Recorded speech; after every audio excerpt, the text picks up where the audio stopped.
আরে ওই দিন যদি আমার আমলনামাগুলি খারাপ হয়ে যায়, না জানি আমার অবস্থা কি হয়ে যায়। ওই দিন যদি আপনার আমলনামাগুলি খারাপ হয়ে যায়, না জানি কি অবস্থা হয়ে যায়। বান্দার সবচাইতে করুণ মুহূর্তের মধ্যে একটা মুহূর্ত হলো ওই সময়টার মধ্যে আমার নবী বলেন হাসরের ময়দানের মধ্যে তিনটা সময় কেউ কারো খবর রাখবে না। তার মধ্যে একটা খবর, একটা সময় হলো আমলনামা যখন দেওয়া হবে। আরে ওই দিন যখন বাদের মধ্যে আমলনামা নেওয়ার জন্য বান্দা যখন এইভাবে হাত বাড়াইবে, আল্লাহ তাআলা ফেরেশতাদেরকে ডাক দিয়ে বলবে সরাসরি তার হাতের মধ্যে তুমি আমলনামা দিও না, এইভাবে হাত এইভাবে বাঁকা কইরা পেটের ভিতর দিয়া ওই বান্দার হাতের মধ্যে আমলনামাগুলি দেওয়া হবে। মুসলমান ভাইয়ের আমার, এই জন্য দুনিয়ার জমিনের মধ্যে ভালো কাজ করে যান, হাসরের ময়দানে ডান হাতের মধ্যে আমলনামা আসবে। ডান হাতের মধ্যে আমলনামা আসা মানে আমার আপনার ঠিকানা জান্নাত, আর বাম হাতের মধ্যে আমলনামা আসা মানে আমার আপনার ঠিকানা কোথায় বলেন?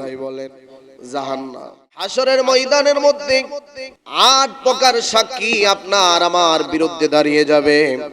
এই 8 প্রকার সাক্ষী আবার আমি আপনি যদি ভালো কাজ করি আমার আপনার অনুকূলে দাঁড়িয়ে যাবে, যদি খারাপ কাজ করি আমার আপনার বিপক্ষে তারা দাঁড়িয়ে যাবে। 1 নম্বরে হলো সূরাতুল জিলজালের মধ্যে আল্লাহ তাআলা ডেকে বলেন ইয়াউমা ইযিন তুহাদ্দিসু আখবারাহা বিআন্না রাব্বাকা আওহা লাহা। আল্লাহ তাআলা বলেন 1 নম্বরে বান্দার সাক্ষী দিবে জমিন। আপনি যেই জায়গার মধ্যে দাঁড়িয়ে গুনাহ করেছেন ওই জায়গাটা আল্লাহর দরবারের মধ্যে সাক্ষী দিবে। যেই জায়গার মধ্যে দাঁড়িয়ে আপনি পাপ কাজ করেছেন ওই জায়গাটা আল্লাহর দরবারের মধ্যে হাসরের ময়দানের মধ্যে সাক্ষী দিবে। আল্লাহ বলেন ইয়াউমা ইযিন তুহাদ্দিসু আখবারাহা বিআন্না রাব্বাকা আওহা লাহা। সেদিন জমিন তার বৃত্তান্ত বর্ণনা করবেন, অর্থাৎ জমিন আপনার গুনাহগুলির কথা আল্লাহর কাছে বলবেন। জোরে বলুন আল্লাহু আকবার। জমিনকে প্রশ্ন করা হবে, আরে জমিন তুমি কি জন্য আমার কথাগুলি আল্লাহর কাছে বলতেছো, আমার বিরুদ্ধে কি জন্য তুমি নালিশ করতেছো?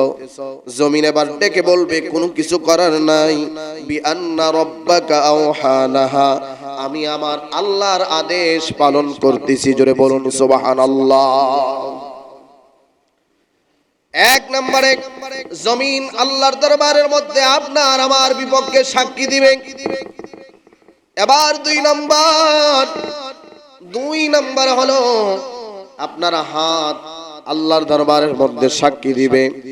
সূরাতুল ইয়াসিনের মধ্যে আল্লাহ তাআলা ডেকে বলেন আল ইয়াউমা নাখতিমু আলা আফওয়াহিহিম ওয়া তুকাল্লিমুনা আইদিহিম ওয়া তাশহাদু আরজুলুহুম বিমা কানু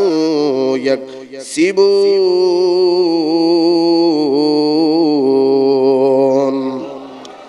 আল্লাহ তাআলা বলেন এরে বান্দা, দুনিয়ার জমিনের মধ্যে তুমি হাত দিয়ে গুনাহ করেছো, ওই দিন তোমার মুখ যদি তুমি বন্ধ রাখো তোমার হাত তোমার বিরুদ্ধে সাক্ষী দিবে।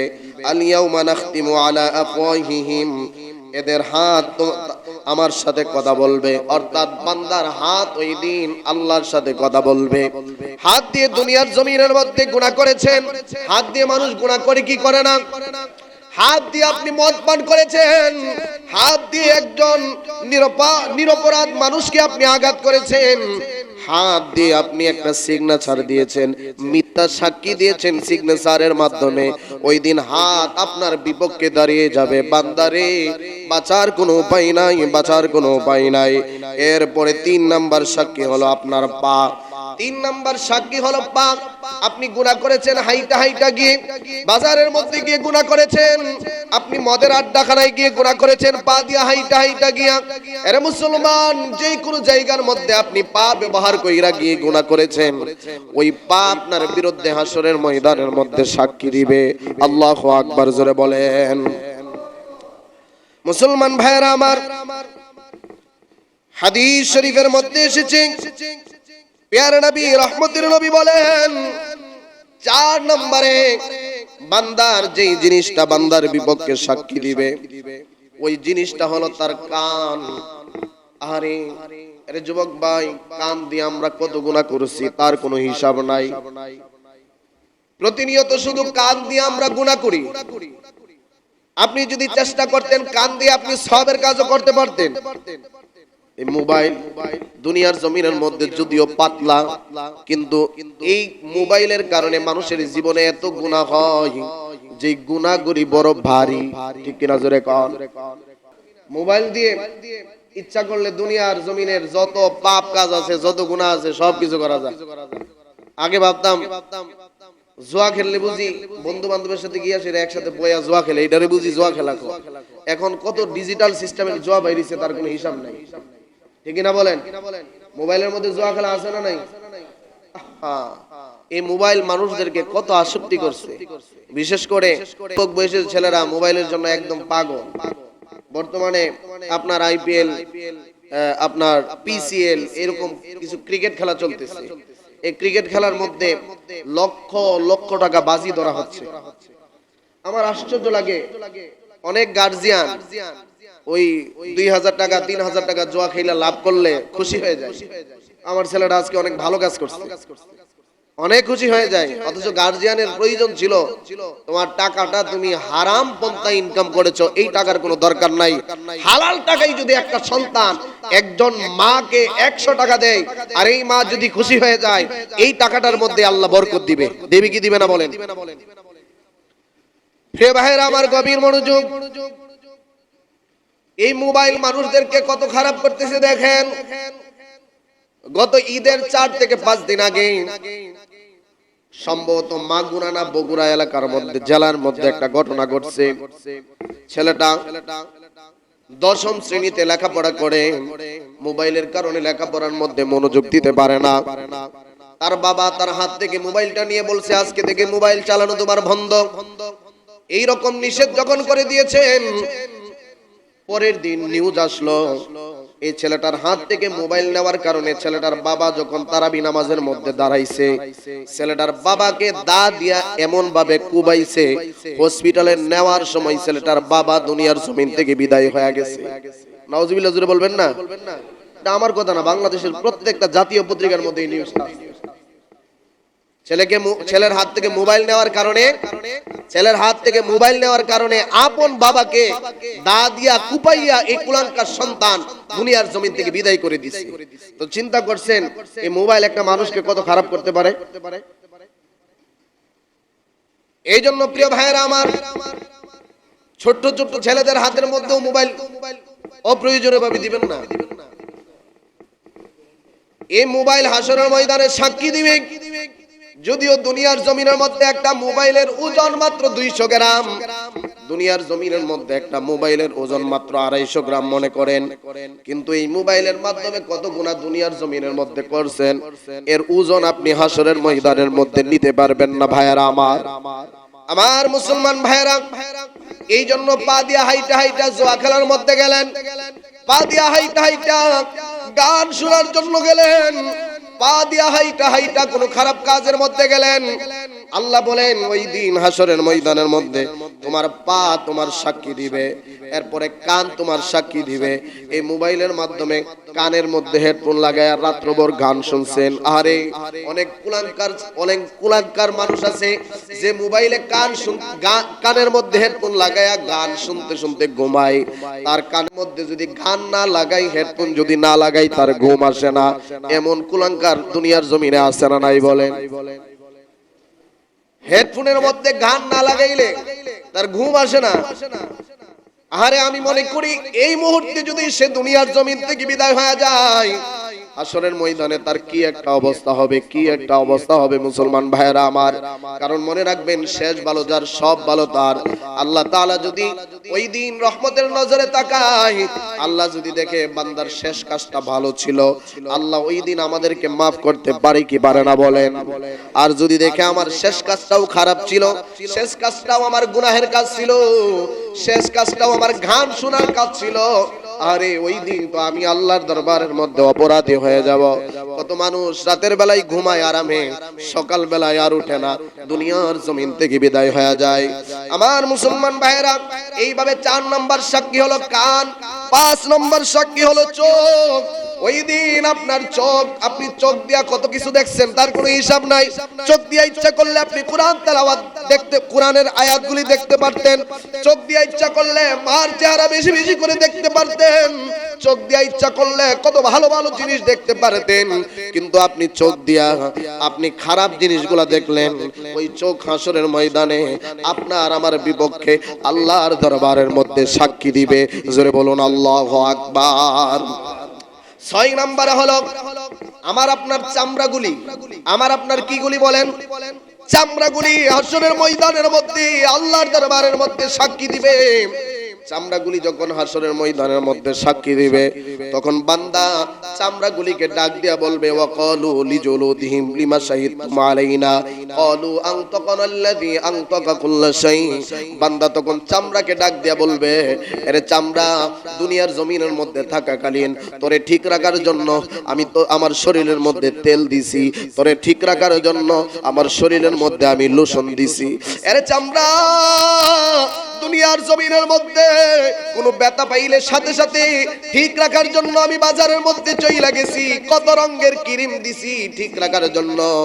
ঠোঁটের মধ্যে যদি শীতকালে যদি ঠোঁট ফাইটা যাইতো, সাথে সাথে মেরিল দিয়া তুই চামড়াকে ঠিক রাখছি। আজকে তুই হাসরের ময়দানে আমার বিপক্ষে কি জন্য সাক্ষী দিচ্ছস? চামড়া এবার ডাক দিয়া বলবে, ক্বালু আনতাকানাল্লাযী আনতাকা কুল্লা শাই। আমার হুকুমে না, আল্লাহর হুকুমে আমি সাক্ষী দিচ্ছি। জোরে বলুন আল্লাহু আকবার। চিন্তা করছেন, চামড়া পর্যন্ত আপনার বিরুদ্ধে আমার বিরুদ্ধে সাক্ষী দিবে। মুসলমান ভাইরা আমার, এরপরে 7 নম্বর সাক্ষী হলো আল্লাহ তাআলা বলেন, 7 নম্বর সাক্ষী হলো ফেরেশতারা। ফেরেশতারা আমার আপনার কাদের মধ্যে 2 জন ফেরেশতা আছে না নাই? আর জোরে কোন আছে না নাই? ওয়া ইন্না আলাইকুম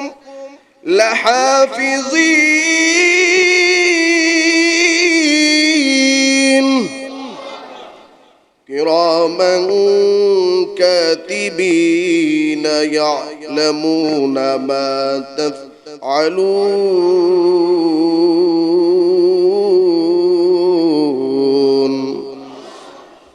7 নম্বর সাক্ষী হলো 2 জন ফেরেশতা। আল্লাহ তাআলা বলেন, ওয়া ইন্না আলাইকুম লাহাফিজিন, অবশ্যই তোমাদের উপরে 2 জন তত্ত্বাবধায়ক নিযুক্ত আছেন। তারা হলো সম্মানিত আমল লিখকবৃন্দ। মুসলমান ভাইয়েরা আমার, এরপরে আল্লাহ বলেন, ইয়ালামুনা মা তাফআলুন, তারা জানে যা তোমরা দুনিয়ার জমিনের মধ্যে করো। এই জন্য আমাদের 2 কাদের মধ্যে 2 জন ফেরেশতা আছে। মুসলমান ভাইয়েরা আমার, আমি আপনি হয়তো ভাবতেছি, আহারে আমরা গুনাহ করি শুধু আমরা জানি আর কেউ জানে না। এই কথা মিথ্যা কথা। এই কথা কি কথা? জোরে কোন। সব কিছু না জানুক, 2 কাদের মধ্যে 2 জন ফেরেশতা আছে। 2 কাদের মধ্যে 2 জন ফেরেশতা সব কিছু লিপিবদ্ধ করতেছে। এই জন্য ভাইয়েরা আমার, গুনার কাজ করার আগে একটু ভাববেন, দুনিয়ার কেউ না জানুক, আমার আল্লাহ জানে। দুনিয়ার কেউ না জানুক, এই 8টা জিনিস জানে। এরপরে 8 নাম্বার হলো হাসরের ময়দানে আমার আপনার জীবনের সব বৃত্তান্ত অর্থাৎ আমলনামাগুলি আল্লাহর দরবারের মধ্যে সাক্ষী দিবে। এই 8টা সাক্ষী আমার আপনার বিরুদ্ধে হাসরের ময়দানের মধ্যে দাঁড়িয়ে যাবে। তবে হ্যাঁ, ভালো কাজ যদি করি, এই 8টা সাক্ষী আমার আপনার অনুকূলে চলে আসবে। জোরে বলুন সুবহানাল্লাহ। হাসরের ময়দানের মধ্যে আমলনামা আপনার আমার বিরুদ্ধে সাক্ষী দিবে। যদি ভালো আমল করি, আপনার আমার আমলনামা আমার পক্ষে সাক্ষী দিবে। যদি নেক আমলগুলি করে দুনিয়ার জমিন থেকে যেতে পারি, আর আমার আপনার বিরুদ্ধে সাক্ষী দিবে যদি খারাপ কাজ করি। মুসলমান ভাইরা আমার, আরে খারাপ কাজ যারা দুনিয়ার জমিনের মধ্যে করবে, এমন একটা অবস্থা হয়ে যাবে হাসরের ময়দানের মধ্যে, বান্দার আমলনামাগুলি যখন দেওয়া হবে, আরে যাদের আমলনামা খারাপ যারা জাহান্নামী তারা যখন হাত বাড়াইবে, ডান হাত বাড়াইবে, আল্লাহ তাআলা ডাক দিয়া বলবেন না তোমাদের আমলনামা ডান হাতের মধ্যে দেওয়া হবে না। ডাক দিয়া বলবে আল্লাহ কি জন্য ডান হাতের মধ্যে আমলনামাগুলি দেওয়া হবে না? ডাক দিয়া বলবে তোরা দুনিয়ার জমিনের মধ্যে পাপিষ্ঠ ছিলি, তোরা দুনিয়ার জমিনের মধ্যে আমি আল্লাহর হুকুমগুলি মেনে চলস নাই। এ নাফরমান বান্দা তোর বাম হাত দে। আরে ওই দিন যদি আমার আমলনামাগুলি খারাপ হয়ে যায়, না জানি আমার অবস্থা কি হয়ে যায়। ওই দিন যদি আপনার আমলনামাগুলি খারাপ হয়ে যায়, না জানি কি অবস্থা হয়ে যায়। বান্দার সবচাইতে করুণ মুহূর্তের মধ্যে একটা মুহূর্ত হলো ওই সময়টার মধ্যে আমার নবী বলেন হাসরের ময়দানের মধ্যে তিনটা সময় কেউ কারো খবর রাখবে না। তার মধ্যে একটা খবর, একটা সময় হলো আমলনামা যখন দেওয়া হবে। আরে ওই দিন যখন বাম হাতের মধ্যে আমলনামা নেওয়ার জন্য বান্দা যখন এইভাবে হাত বাড়াইবে, আল্লাহ তাআলা ফেরেশতাদেরকে ডাক দিয়া বলবে সরাসরি তার হাতের মধ্যে তুমি আমলনামা দিও না, এইভাবে হাত এইভাবে বাঁকা কইরা পেটের ভিতর দিয়া ওই বান্দার হাতের মধ্যে আমলনামাগুলি দেওয়া হবে। মুসলমান ভাইয়ের আমার, এই জন্য দুনিয়ার জমিনের মধ্যে ভালো কাজ করে যান, হাসরের ময়দানে ডান হাতের মধ্যে আমলনামা আসবে। ডান হাতের মধ্যে আমলনামা আসা মানে আমার আপনার ঠিকানা জান্নাত, আর বাম হাতের মধ্যে আমলনামা আসা মানে আমার আপনার ঠিকানা কোথায় বলেন? জাহান্নাম। এই জন্য আমরা জান্নাতে যেতে চাই না, জাহান্নামে যেতে চাই। তো জান্নাতে যদি যেতে চাই আমাদের ভালো কাজ করার দরকার আছে না নাই? আরো জোরে কোন দরকার আছে না নাই? আল্লাহ তাআলা আমাদেরকে জান্নাতি বানিয়ে দুনিয়ার জমিন থেকে মৃত্যুবরণ করার তৌফিক দান করুক। সবাই বলি আমিন, আরো জোরে বলি আমিন।